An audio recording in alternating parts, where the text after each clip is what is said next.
All right, let's get right into a story that sounds like something out of a spy novel, but is very, very real. The United States' recurring obsession with buying Greenland. And trust me, it's about a whole lot more than just a giant block of ice. The whole thing exploded back into the headlines with this one simple line from Donald Trump. He framed it as just another property flip, a large real estate deal, as if he were talking about buying a skyscraper in Manhattan. But of course, it's never that simple, is it? What we're actually looking at here is a fascinating and complex power play. You've got two incredibly powerful groups, both laser-focused on the same prize, but for reasons that are polar opposites. So, let's peel back the first layer of this onion. This is the official story, the one you'll hear from Washington. It's all about national security, military might, and making sure America stays on top in a world that's changing faster than ever. And these official reasons?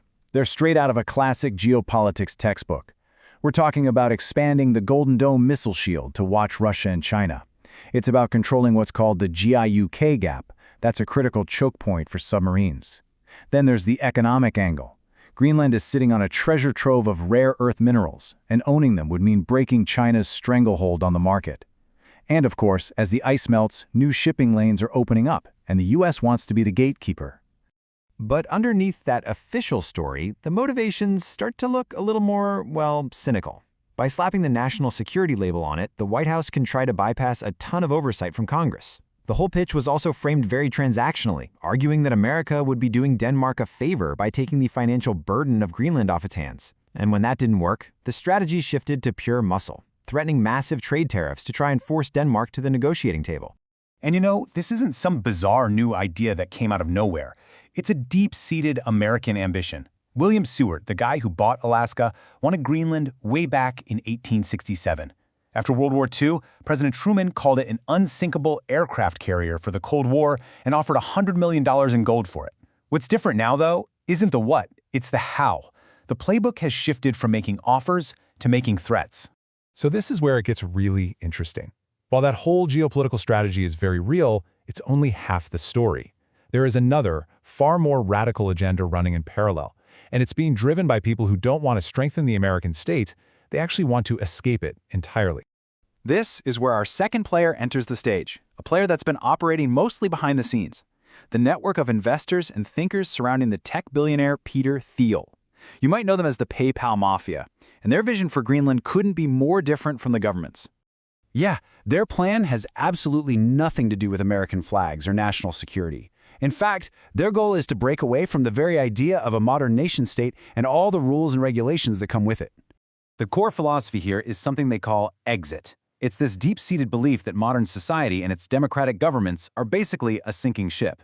And for the tech elite, the only logical move is to build lifeboats, brand new autonomous societies free from taxes, regulations, and government control. And what does one of these lifeboats look like? Well, the vision is to build something called Freedom City in Greenland. Think of it as a private, semi-autonomous city-state. It would be a total haven for developing AI, crypto, private defense technology, all the stuff they feel is being held back by restrictive laws in the US and Europe. And forget democracy. The ideal governance structure is a hyper-efficient city run by a dictatorial CEO. Okay, so at this point you're probably thinking, wait a second.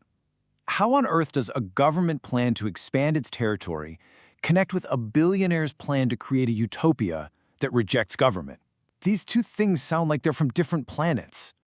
And the answer, well, it lies in an incredibly cynical but powerful synergy.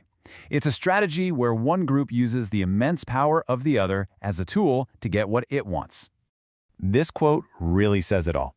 The Thiel network looks at the colossal power of the US government not as an authority to respect, but as a Ramabach. That's German for a battering ram. It's the perfect tool to smash open Denmark's control over Greenland, creating the chaos and opportunity needed for their own private post-state project to slip right in. This table just lays the contrast out perfectly. I mean, look at this. The US government wants to expand its sovereign territory, governed by US federal law. The Thiel network wants to create a private city where that kind of sovereignty just dissolves. The government's motivation is nationalistic, America first. The network's motivation is, aristocratic, building exclusive lifeboats for a global tech elite. They are fundamentally opposite goals, all aimed at the exact same piece of land.